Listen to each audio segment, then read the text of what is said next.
Would you welcome Angie Kogutz and Nathan Hubble?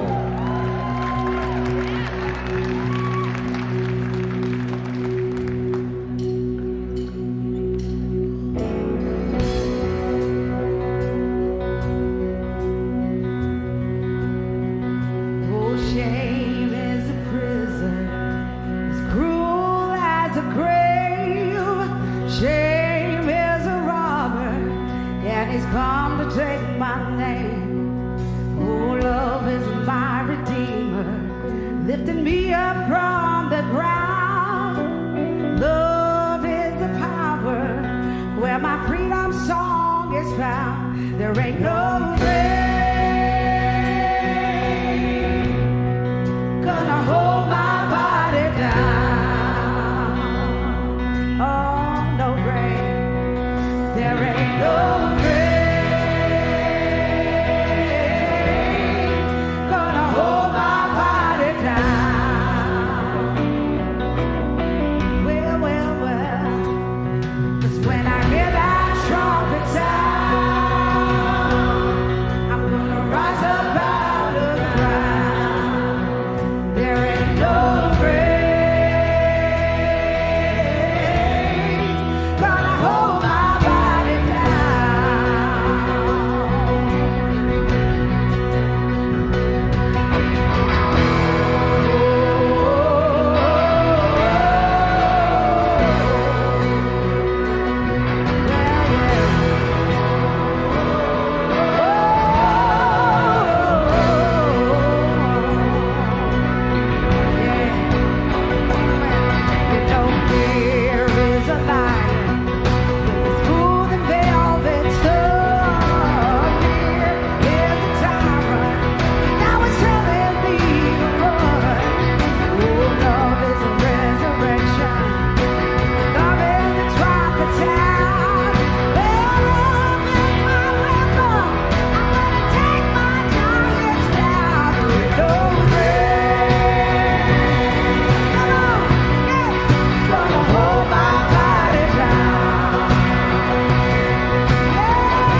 grave I'm walking to. I'm not going by myself though.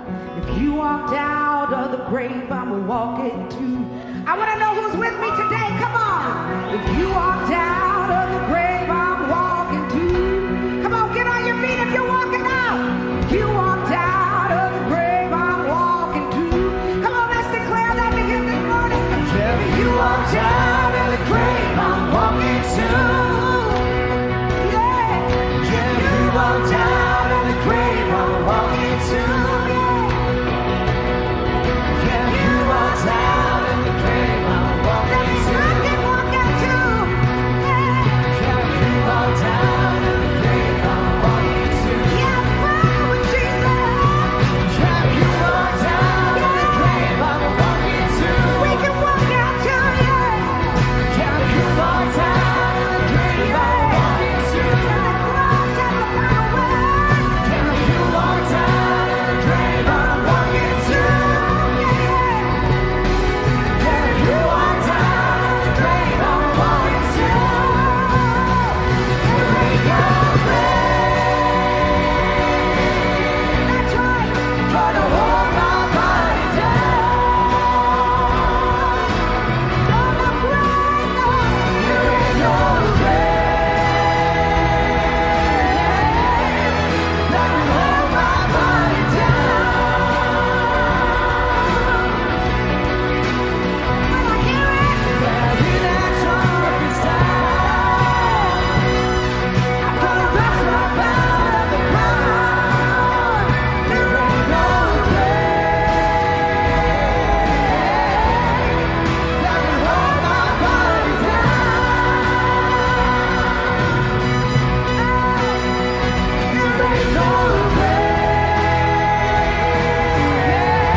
Welcome to church. You know, if you're kind of just checking Riverbend out every week, we want to welcome you and extend an invitation to you. And we have folks up on the mezzanine, up in the back, that are hosting a welcome conversation. And if you'd like to know more about Riverbend, if you'd like to find out a little bit more about this place, you can go back there, and there are folks that would love to meet you and answer any questions you have, and just thank you for being here today. But if you're looking for a way to kind of continue on your spiritual journey and you'd like something a little more intimate than the big room and the big crowds, every week we host smaller, more intimate community groups. And in your program today, the bottom of this page, there's information about a brunch. You can come, no obligation, no questions asked, just come and have a free meal and find out what opportunities there are for you to continue your spiritual journey in perhaps a more intimate place where you can know and be known by others. One of the things that I am most thankful for in this Easter season is the generosity of this community. Every day, all across Austin, there are folks from Riverbend Church serving those in need throughout our city. And there are people all across the world who are serving and lifting themselves out of poverty with us coming alongside. And all of those good works begin here through your generosity. And so on this Easter Sunday morning, as we receive our offering, I want to be mindful of our gratitude and give thanks for the opportunities that each of us has been given to be increasingly generous. So as we receive our offering this morning, would you pray with me? Father in heaven, thank you for the generosity of this family of faith, for their creativity and their relentless willingness to put themselves in the gap for those in need. Thanks for the power in that and for the grace that you give us to show to others. Pray that we might be a blessing to others, even as you have blessed us, and that we might be known as a truly generous people. For we ask this in the name of the Father, and the Son, and the Holy Spirit. And all God's people said, amen.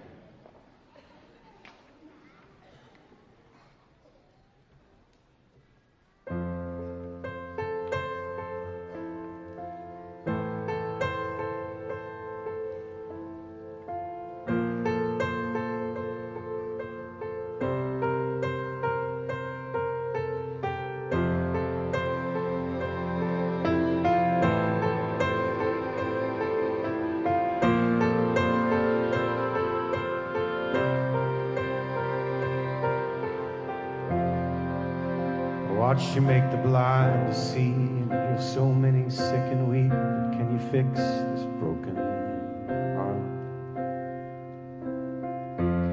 Watched you feed the audience with nothing but some fish and bread. But can you feed my deepest parts?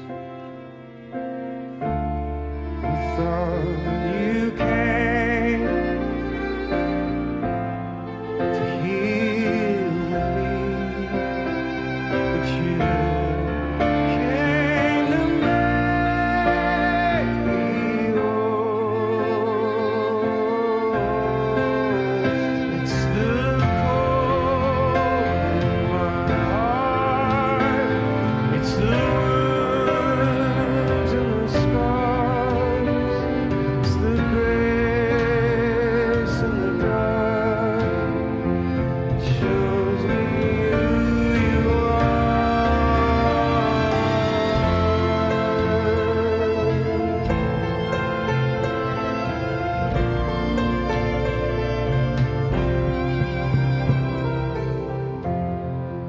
Watched you breathe life into the dead and say that I've conquered it. Can you make it new right now? I watched you take the broken in, all the lost and lesser than. But will I ever accept your love? It's the cold in my heart. It's my wounds and my scars. It's your grace in my dark. It shows me who you are. It's the walls in your hands. It's your life after death. It's your grace in my mess. It makes me who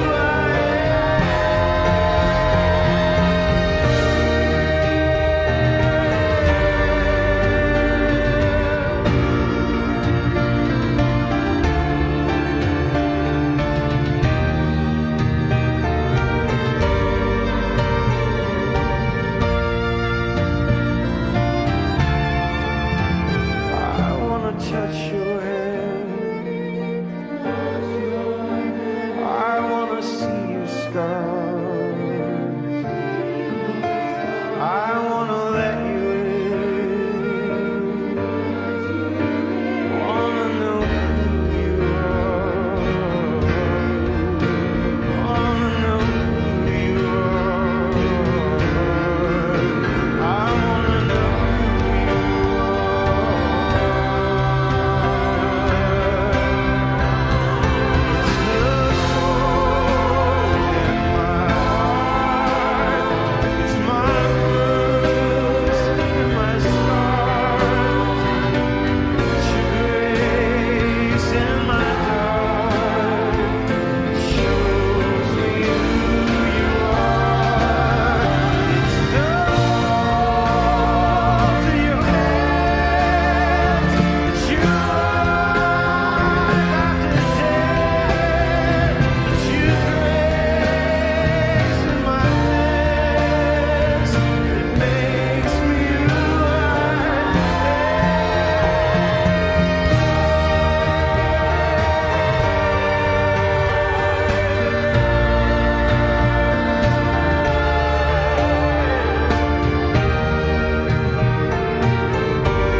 We all bear the scars of life.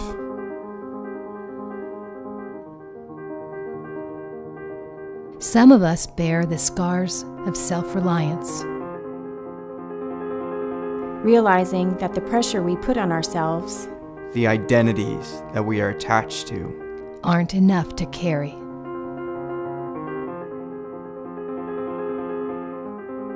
Some of us bear the scars of loss, The pain, the grief. the heartache of losing something or someone. Some of us bear the scars of religion. the wounds of hypocrisy, rejection, and betrayal. By the people we thought we could trust. Some of us bear the scars of unmet expectations. acknowledging that sometimes God has something different for our lives than what we'd hoped. Or are even willing to attribute to God. These are the narratives of our lives. And though they may differ, the experience of our scars is something we all share in common.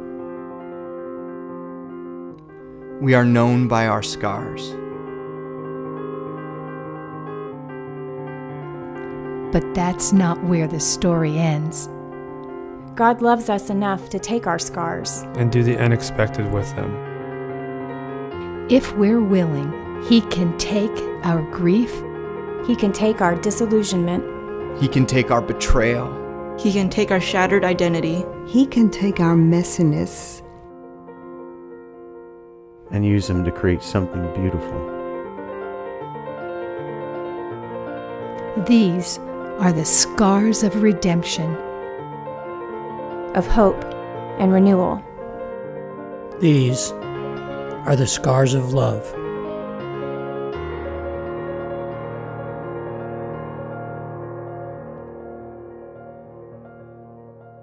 Happy Easter. We have a lofty goal today. Our goal today is to help you have a perfect Easter.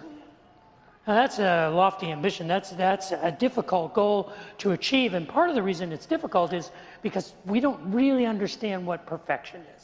We just don't. We're confused about perfection. We have different opinions about what perfection is and what perfect looks like. For example, look at this picture. Would you say that this is a perfect painting? Someone would. Because in 2014, this Mark Rothko original, creatively titled Number 6, Violet Green Red, sold at auction for $186 million. 1 year later, in September of 2015, this painting, more creatively titled Interchange by Willem de Kooning, sold for $300 million. $300 million, and you can't live in it. You can't fly it, you can't drive it, and you can't eat it. At least the highest paid price at auction for a bottle of wine, a 1947 Cheval Blanc, which sold for $304,375 in 2010, at least you could drink it. You could share it with 12 of your friends at $25,000 a glass. You see, we're confused about what perfect is. In sports, we define perfection in different ways. In gymnastics, you can get a perfect 10, but it's a score that is given to you subjectively by judges. In bowling, now bowling is the sport of kings. We all know that because bowling is the only sport you can play while eating a sandwich and drinking beer while you're playing the game. But bowling is also genius because you can roll a perfect game. If you roll 12 consecutive strikes, you get a score of 300 in bowling math, and that's a perfect game. So that's close to perfect. In baseball, there's such a thing as a perfect game when the pitcher holds the opposing team and prevents them from ever reaching base. But that's really not perfect, is it? A perfect game would be 27 straight outs on 81 consecutive pitches. That would be a perfect game if the opposing team never even hit the ball. If you play golf, you realize that a perfection in golf may be a hole-in-one, but if you've ever played golf, you know golf is not perfect. Except maybe last weekend when Tiger Woods won his 15th major in the Masters. There are people who said, yeah, that's perfection. We apply perfection, we apply the idea of perfect to all kinds of random and careless things. We say, well, this is a perfect opportunity, or this is a perfect day, or that's a perfect meal, or this is a perfect idea. But we don't really know what perfect means, because perfect means different things at different times to different people. The dictionary defines perfect as that thing about which there can neither be a practical or theoretical improvement. But we assign perfection to all kinds of random things, and if we learn anything about perfection, we learn that it's subjective, that it varies from person to person and place to place and circumstance to circumstance and situation to situation. But there is one thing that all perfection requires, and it is the perfection we discover on Easter Sunday. I don't know if the original disciples thought that that first Easter Sunday was perfect. It had to be as close to perfect as anyone could ever experience, because their leader, their master, their teacher, their rabbi had died. They had placed him in a tomb 3 days earlier, but on Sunday evening, he suddenly appeared to them and stood among them. And they recognized that he had been raised from the dead. And that had to be a perfect moment, except for the disciple named Thomas. Thomas wasn't there. He didn't get invited to the party. When he showed up and the disciples said, "You won't believe what happened. Jesus was here." He said, how come I missed it? And they said, "We saw him and he's raised from the dead." And he went, "I don't buy it. I don't believe it. I'm not going to buy it unless I see for myself. Unless I can see the wounds in his hands and his side. Unless I can actually physically touch his scars, I won't believe it." Now, famously, for the last 2,000 years, that skepticism has labeled Thomas, the disciple, Doubting Thomas. But if he's doubting Thomas, I'm doubting Dave. Because it's a lot to ask. It's a lot to ask to believe that death, which rules and reigns over every corner of the universe, that death, for which all of us are destined, that death was defeated, to believe that there was actually a moment when a person who was physically dead was raised from the dead, that the tomb was empty, the grave clothes were still there, but his body was gone, and that he was recognizable 3 days later, resurrected from the dead. That's a tall order. That's a lot to believe, and I'm not surprised that Thomas said, "I need proof, I need evidence. I need to be convinced." It wasn't because he was more skeptical than the other followers of Jesus. It wasn't because he was jealous. It's like, "I didn't get invited to the party, and I'm mad, I want to see it." No, it was because he's like us. And we like proof. And you see, Easter asks us to believe that, but that's not the most difficult thing that Easter asks us to believe. See, the most difficult thing that Easter asks us to believe is not that death was defeated, that he was bodily raised from the grave, that this story is true. The most difficult thing that Easter asks us to believe is that the proof is in the scars. I would make a prediction about everybody who's here. I would be so bold as to say every person who is in this room today, the 7,000 people who will come through Riverbend Church on this Easter Sunday, the tens of thousands, the hundreds of millions of people who are gathered in churches around the world on this Easter Sunday, I would prophetically predict with high confidence that 100% of the people on this planet are familiar with the scars. Because life leaves its mark. There is none of us who gets through this life without injury, without disappointment, without scars. None of us do. We all know it. And those scars leave us wounded and damaged. And in many cases, we are told to move on from those scars. That those scars are reminders to us of our imperfection, of our inadequacy, of our failure. And those scars are associated with guilt and with shame, and we are encouraged to move on from those scars. But Easter asks us to believe that the proof is in the scars. One of the most popular TED Talks in history was given by a professor from the University of Houston. Her name is Dr. Brene Brown. A number of years ago, she gave a TED Talk about a book that she had recently published called The Gifts of Imperfection. It's subtitled, Let Go of Who You Think You're Supposed to Be and Embrace Who You Are. And in this book, she kind of perfectly understands the journey from the scars and shame. This is what she says. Here's the thing that you need to know about shame and about your scars. Shame is all about fear. We're afraid that people won't like us if they know the truth about who we are, where we come from, what we believe, or how much we're struggling. Shame is basically the fear of being unlovable.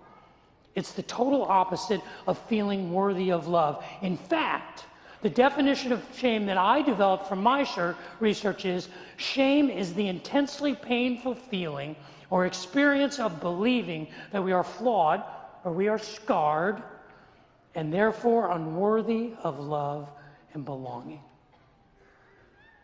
See, the most difficult thing that Easter asks us to believe is to believe that the proof of God's love is in the scars. It's what Thomas was looking for.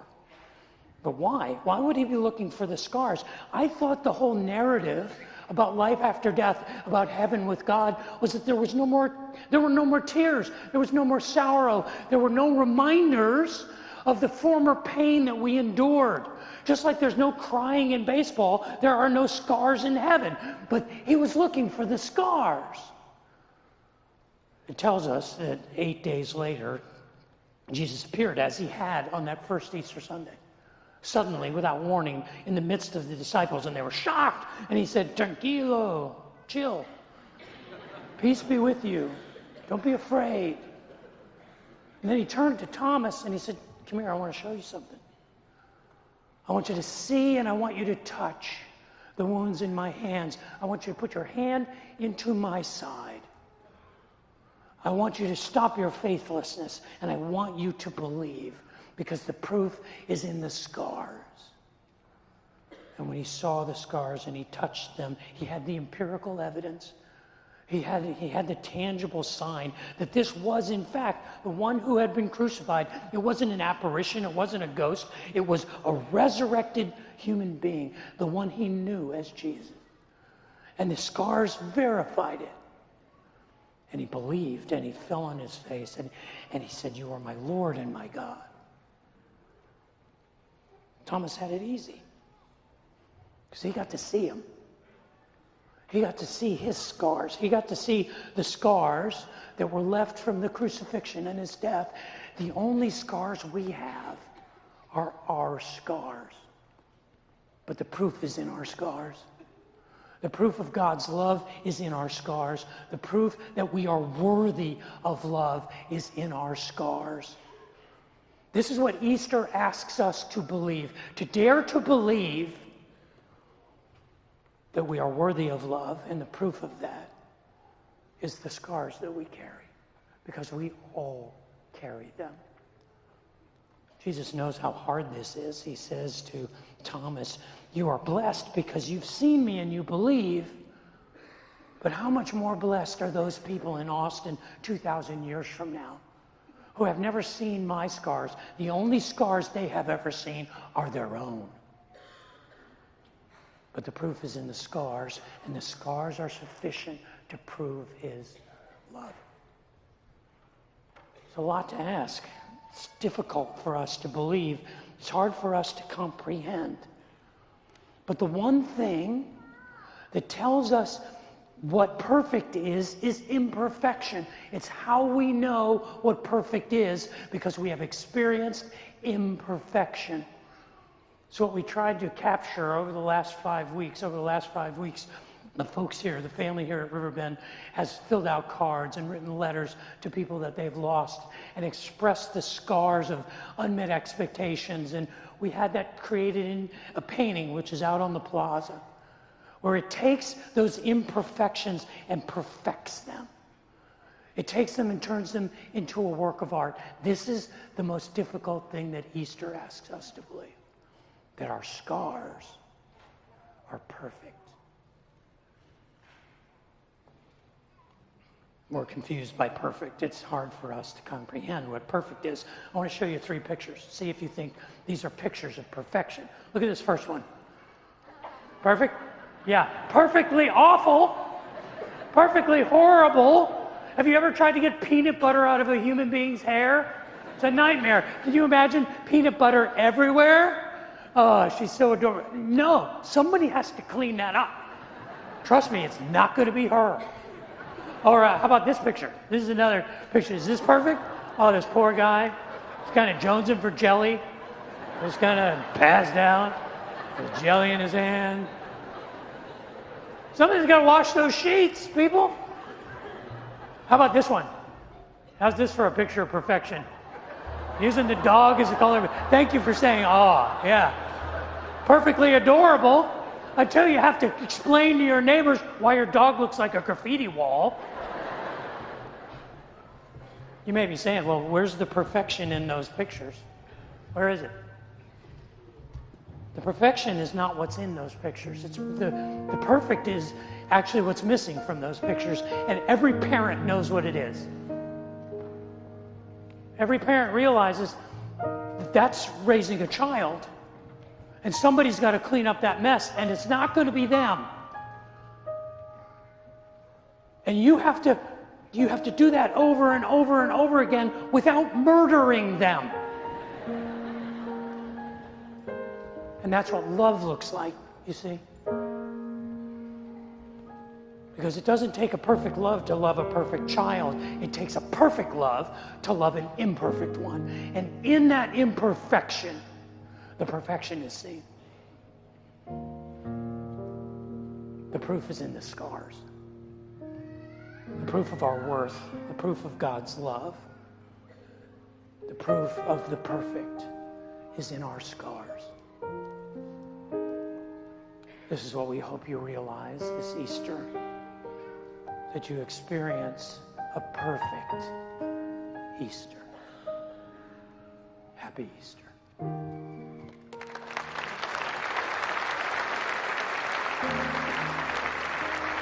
You guys will stand with us.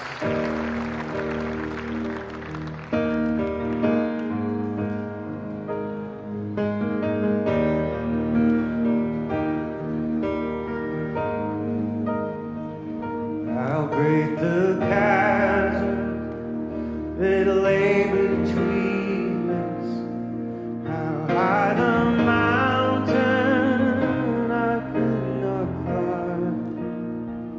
In desperation, I turned to heaven and spoke your name into the night. Through the darkness, you love and kindness tore through the shadows of my soul. The work is finished, the end is written. Jesus Christ, my living hope.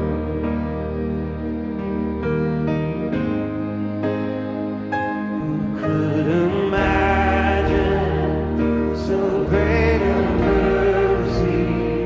What heart could fathom such boundless grace? The God of ages set down from glory to wear my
the silence, the roaring lion declared there's no claim of me. Sing that again.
We hope you have a perfect Easter.